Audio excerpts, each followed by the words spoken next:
El Ministerio Internacional presenta su programa Un Aliento de Vida. El Espíritu de Dios me ha hecho y el aliento del Todopoderoso me da vida. Job 33:4. Una palabra de poder y unción que llenará tu espíritu. Con ustedes, el pastor Jorge Enrique Gómez. Bienvenidos. Qué bueno poder estar con todos ustedes para compartir el mensaje de la palabra de Dios. Mensaje que yo sé que cambia tu vida, que transforma tu corazón, porque lo que hemos siempre querido es que Dios se haga presente, real, de una forma vivencial en tu vida. Y esto se logra a través de la palabra. Los discípulos un día le preguntaban a Jesús: Señor, límpianos, lávanos. Y el Señor les dijo: mire, ustedes ya están limpios, ustedes ya están lavados por las palabras que yo os he hablado. Las palabras que yo les he hablado son vida para su vida y son espíritu para su espíritu.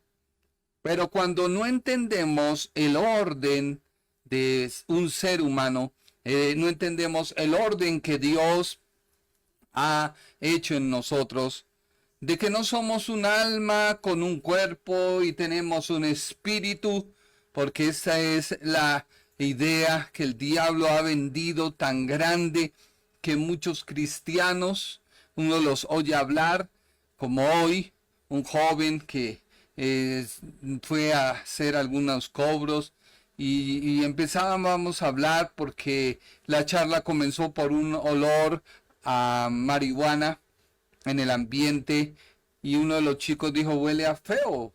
Y él dijo: es que la marihuana no es mala, el uso que le dan es el mal. Y yo lo miré y siguió hablando hasta que llegó a la muerte y dijo: es que la muerte no es mala, es buena. Y el chico mío le dijo: pero ¿cómo así? No. Yo me acerqué y le dije: mira, la muerte es mala de donde tú la puedas ver, porque la muerte Dios no la creó. Y hubo cierta discrepancia hasta que yo le dije: perdóname, ¿tú qué crees entonces que es el ser humano? Y él me dijo: un alma con un cuerpo y un espíritu. Yo le dije: ahí entiendo la razón del por qué tú me dices que lo que yo te hablo lo hacemos o tú lo tomas en referencia al espíritu. Y él tenía esa gran diferencia en su vida, el espíritu y la carne. Y veo que muchos creyentes están bajo esa misma posición de creer que el espíritu es una cosa y el alma y la carne es otra. Y Dios no desea eso. Dios desea que tú entiendas que eres un espíritu permanente, que el cual ha hecho morir su carne juntamente con Cristo y ahora vive en el espíritu.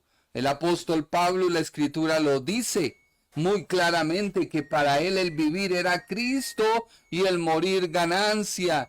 Y él dijo: ya no vivo yo, mas Cristo vive en mí.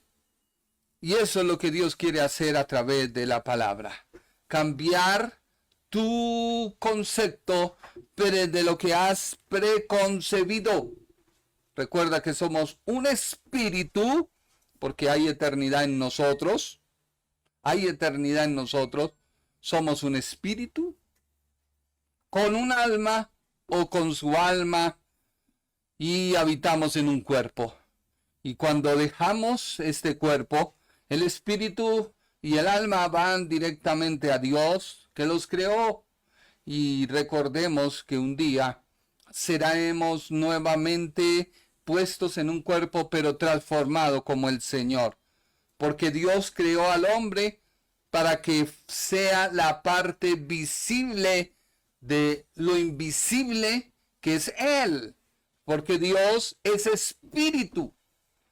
Recordemos que cuando Jesús le dijo a los discípulos que Dios es espíritu, y un espíritu no tiene carne ni huesos como ustedes ven que yo tengo, dijo Jesús.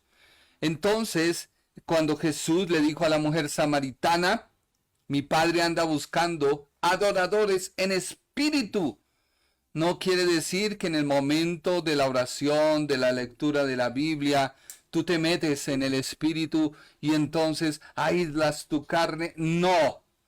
Permanentemente, 24 horas debes vivir en el Espíritu y saber que tu carne debe menguar, debe morir.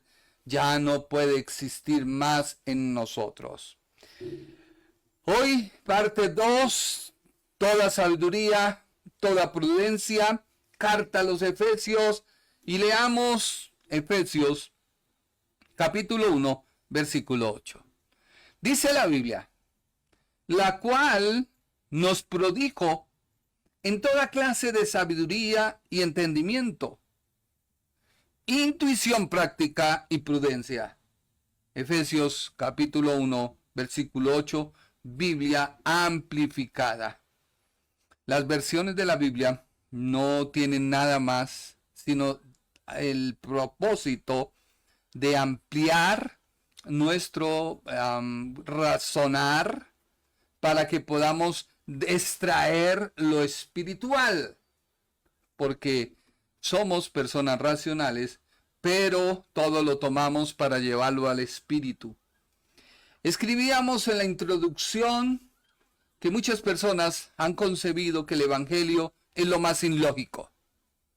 Y es lo más ilógico porque primero creer en alguien que no se ve, atender un mensaje que fue escrito por otro humano, de ahí que ha salido un dicho, la letra con todo lo puede. Y ese mensaje se le atribuye al autor de la Biblia, el Dios que no se ve.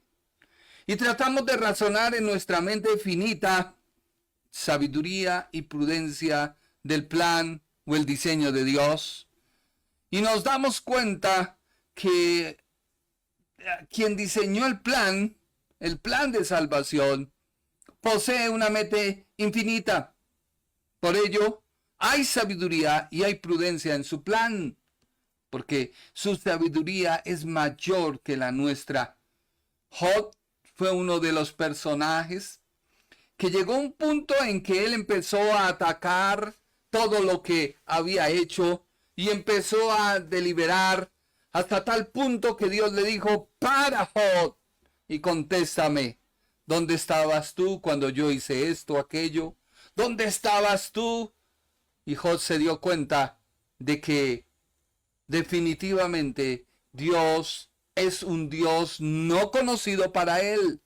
Él actuaba y obraba agradando a ese Dios, pero lo hacía sin tener la base del por qué.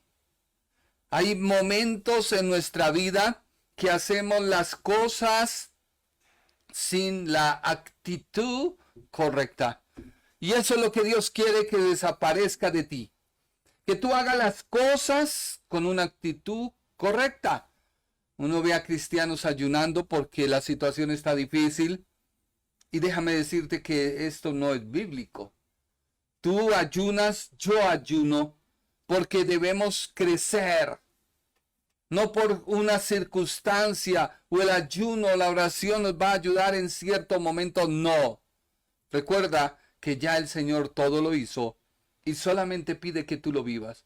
Y para yo comprender muchas cosas, necesito entrar en oración y en ayuno.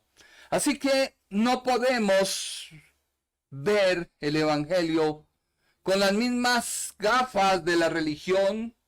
No podemos ver el Evangelio con las mismas gafas de la sabiduría intelectual humana o conocimiento humano. En ninguna manera. ¿Por qué? Mira lo que dice Primera de Corintios, capítulo 1, versículo 22. 1:22. Se me olvidó ahí escribir. 1:22. Porque mientras los judíos piden señales, los judíos que pedían señales, ¿por qué? Porque ellos estaban observando a Jesús con las gafas de la religión. Ellos estaban observando a Jesús con las gafas de la tradición, ni siquiera de la ley, Porque si hubieran visto a Jesús desde la ley, quedarían convencidos que Él es el Mesías, el Hijo de Dios. Pero no lo hicieron.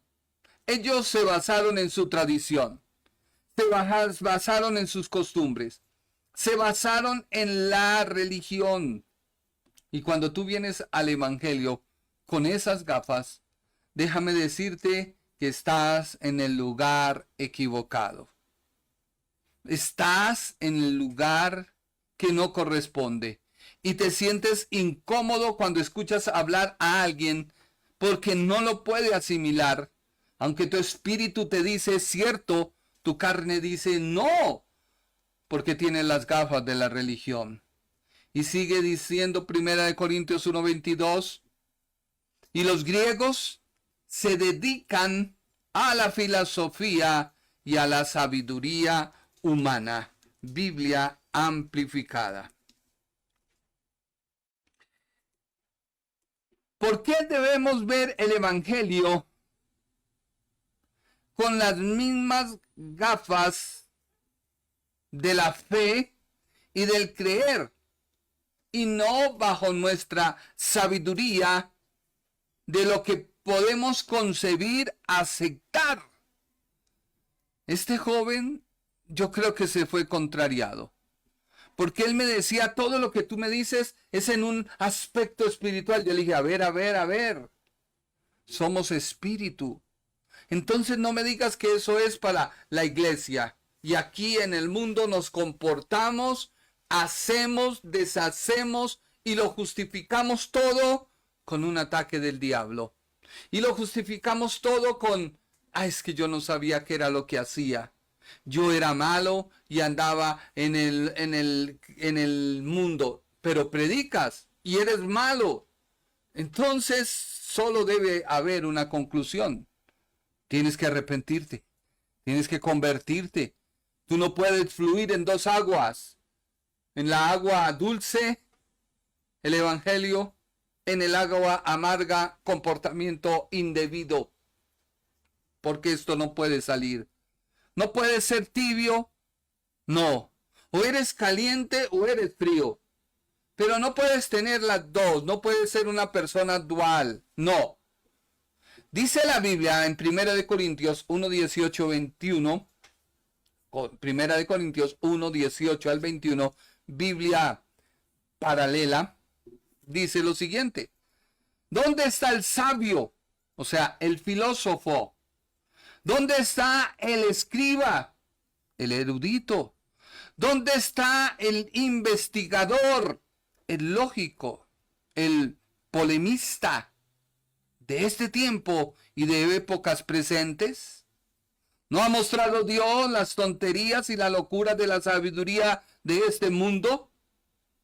Porque cuando el mundo, con toda su sabiduría terrenal, no pudo percibir, reconocer y conocer a Dios por medio de su propia filosofía, Dios en su sabiduría se agradó mediante la necedad de la predicación. Necedad de la predicación. O sea, la salvación procurada por Cristo y que se puede obtener a través de ¿quién? De Él. Para salvar a los que creyeron, a las personas que se aferraron y confiaron en Él. Esa es la fe que yo te predico. Yo te predico que Cristo sea tu todo. Yo te predico que creas en el Evangelio, pero no como una religión. No el salir de la religión X y aceptar el Evangelio.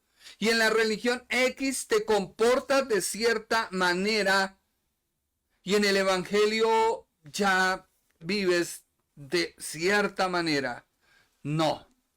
La religión exige algún cambio. Debes hacer, debes poner, debes subir de rodillas a Monserrate, debes hacer 20 rosarios, debes hacer 20 responsios, debes hacer y debes. Y no puedes porque si no pierdes todo lo que has obtenido. El Evangelio da todo a cambio de nada. Y parece que cuando uno habla de esto, la gente dice, ay, entonces hay libertad. No, hay mayor compromiso.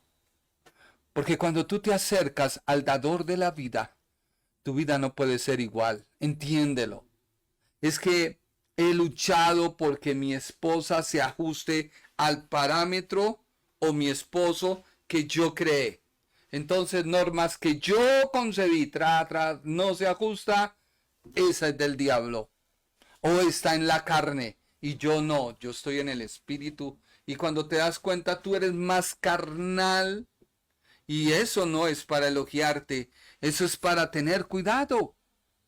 La religión tiene como norma que se debe hacer algo de mi parte para recibir lo que yo me he trazado.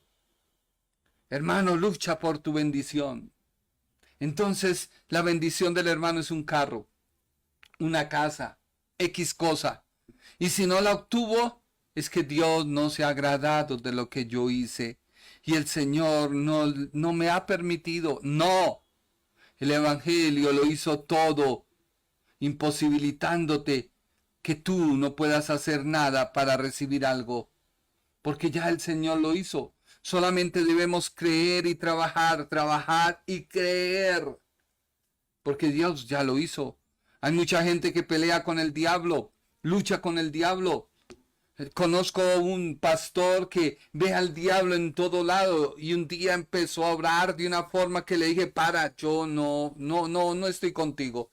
Porque la Biblia no me enseña. La Biblia me enseña que Satanás está bajo nuestros pies y que yo debo orar al Padre en el nombre de Jesús.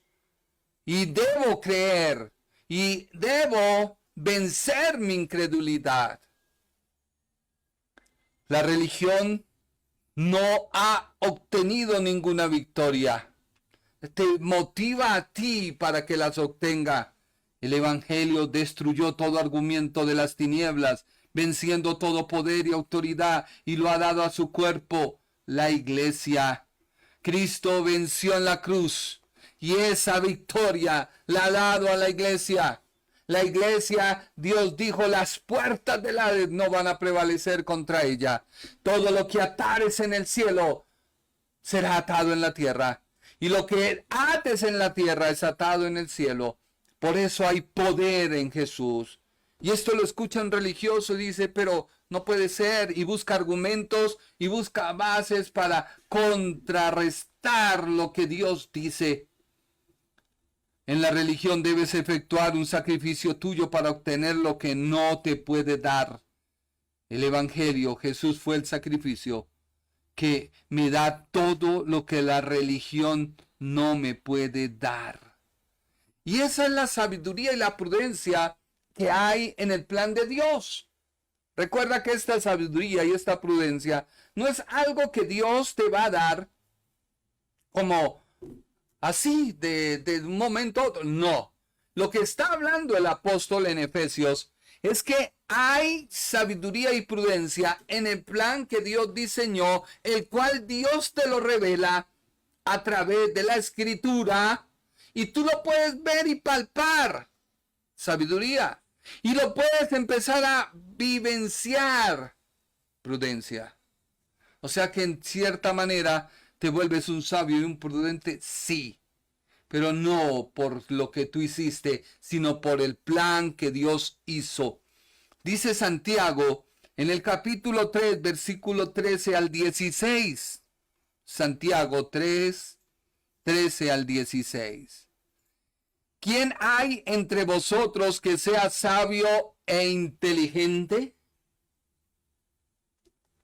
Entonces, que mediante su vida noble muestre sus buenas obras con la discreta humildad, que es el atributo apropiado de la verdadera sabiduría. Versículo 14. Pero si tenéis celos amargos, envidia, y contiendas, rivalidad, ambición egoísta, en vuestros corazones, no os enorgullezcáis de ello, y así seréis desafiantes y falsos a la verdad. Versículo 15. Porque si es así, tu sabiduría, dice, esta sabiduría superficial no es la que desciende de lo alto, sino que es terrenal, no espiritual, o sea, animal, incluso diabólica, o sea, demoníaca.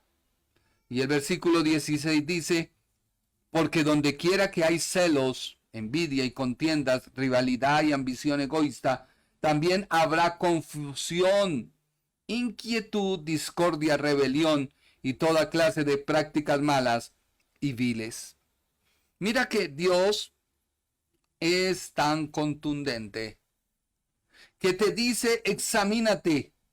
Hay personas que cuando ven que Dios está usando a alguien, comienzan a buscarle la coma o el punto de la debilidad para decir, se está moviendo en otro ámbito que no es.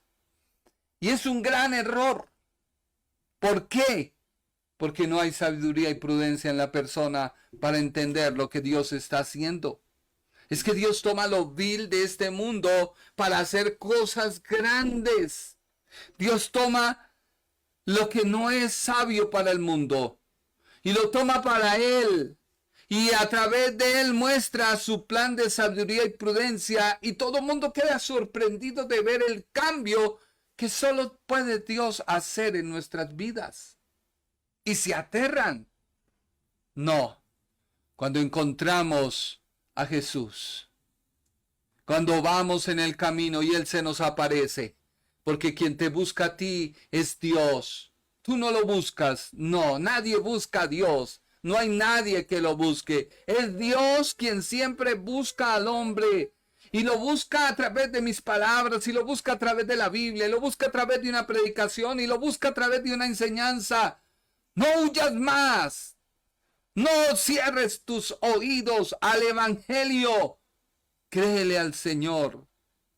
El plan de Dios está basado sobre la sabiduría de Dios infinita y su prudencia infinita, la cual se muestra, sí, solo se muestra para con aquellos que se despegan de sus razonamientos propios para adquirir la sabiduría de Dios. Recuerda la enseñanza de la vía con 3 carriles, mientras un carril va, digamos, de norte a sur, bajando, porque va en un descenso. No puede una persona sin Cristo decir que va rumbo al éxito, como hoy un famoso equipo que dice rumbo a la Libertadores. No, es un chiste. No, tú vas en descenso, vas bajando y oyes de Cristo. Y en algún momento puedes verlo en tu vida palpable, pero vas en tu camino y sigues descendiendo. Y cuando Él se cruza, parece que todo se arreglara. Pero tú sigues en tu camino, tú sigues en tu senda. Y Cristo sigue su avance de sur a norte subiendo. Porque va en ascenso, va en subida. Y cuando tú quieres pasarte a Él, pero seguir tu camino, seguir tus normas, adaptar tu vida al cristianismo. Entonces vas a la discoteca y bailas. Vas a los burdeles y pecas. Vas donde quiera y muestras tu faceta. No, Dios quiere que te des la vuelta. Dejes tu camino, abandones tu senda. No sigas en la dirección contraria, norte hacia el sur, porque Cristo va en dirección sur-norte. Y cuando la gente ve desde su camino a Cristo, pero se difumina, se va, no es real, no es palpable, y te pasas al camino que se llama Cristo, ves a un Dios malo, ves a un Dios perverso, ves a un Dios egoísta, ves a un Dios que causa maldades y que se complace en ello, y que para poderme acercar debo yo hacer algo, porque si no lo hago, no puedo cumplir los estándares de lo que Él pide. Y esto es un grave error, porque estás viendo a Cristo de la forma que no es. Y estás viendo peor a Dios de la forma que Él no es. Tú necesitas darte una vuelta y seguir de rumbo sur a norte, de ir en tu descenso hacia el mundo y ahora empezar a subir en vía contraria en el camino Cristo, abandonando el tuyo. Y cuando te estás con Cristo ya ves a Dios como tu amigo, ves a Dios como tu Padre, ves a Dios como el que suple, ves a Dios como aquel que hace lo imposible hecho posible. Y este es la sabiduría y la prudencia de Dios. Y recuerda que en Efesios capítulo 1, versículos 7 y 8, el apóstol nos habla de 3 características, racionamientos, facetas, como tú quieras decir, de la gran verdad del evangelio o del plan de Dios. Leámoslo, por favor, Efesios capítulo 1, versículos 7 y 8. Te estoy medio resumiendo lo que vimos el martes. Dice la Biblia, en Él tenemos redención. ¿En quién? En Cristo. En Él tenemos redención. Lo primero que Dios te da es redención, liberación y salvación. Es lo primero que Dios te da. A través de su sangre, la remisión de nuestras ofensas, o sea, perdón. Cuando tú cometiste un defecto y una transgresión, a través de la remisión de Él, a través de su sangre, Dios te perdonó. Y de acuerdo con las riquezas y la generosidad de su misericordioso favor, versículo 8, la cual nos prodigó en toda clase de sabiduría y entendimiento. O sea, a través de la redención, que es la liberación, que es comprar a alguien, dejarlo libre. Esto tiene que ver con un esclavo que va al mercado. Tú vas al mercado, ves el esclavo, te gusta. Estamos hablando en tiempos cuando se escribió la escritura. Se paga todo por él. Y una vez que tú pagas, se supone que pasa a ser tu esclavo. Pasa a ser tu sirviente. Y tú le puedes dar unas mejores posibilidades, un mejor trato, qué sé yo. Y cuando te das cuenta, tú le dices, mira, yo te compré para que tú fueras libre. No, pero ¿cómo? Tú me compraste para que yo te sirviera. No sirvas a nadie. Ahora eres libre. Libre para que puedas desarrollarte como persona, para que puedas lograr tus aspiraciones, tus sueños, tus metas. Ya todo lo hice. Eres libre. Eso es lo que hace la persona de Jesús cuando alguien lo recibe. Por eso es inconcebible que alguien que ha recibido redención siga en una misma actitud de una persona que no ha sido liberada, que todavía sigue en su esclavitud y en su pecado. Es inconcebible. No ha conocido la verdad del evangelio. No le han hablado así escuetamente. No te has convertido. Entonces jugamos a que si soy salvo o no soy salvo. A que la pierdo, no la pierdo. Como cuando alguien coge una flor de esas margaritas y empieza a quitar sus pétalos. ¿Será que me quiere o no me quiere? ¿Me quiere o no me...? No. Dios te ama. Por eso lo primero que hace es liberarte. Sacarte de la condición en que está. Y esto se llama salvación. Que el camino que tú ibas hacia la vía contraria de Cristo y Dios, ahora estés en la vía correcta, en la relación correcta, caminando juntamente con Cristo, y Cristo te muestra al Padre como lo que Él es. El Ministerio Internacional presentó su programa Un Aliento de Vida. Venid a mí los que estáis trabajados y cargados, y yo os haré descansar. Mateo 11:28. Un aliento de vida. Una palabra de poder y unción que llenará tu espíritu.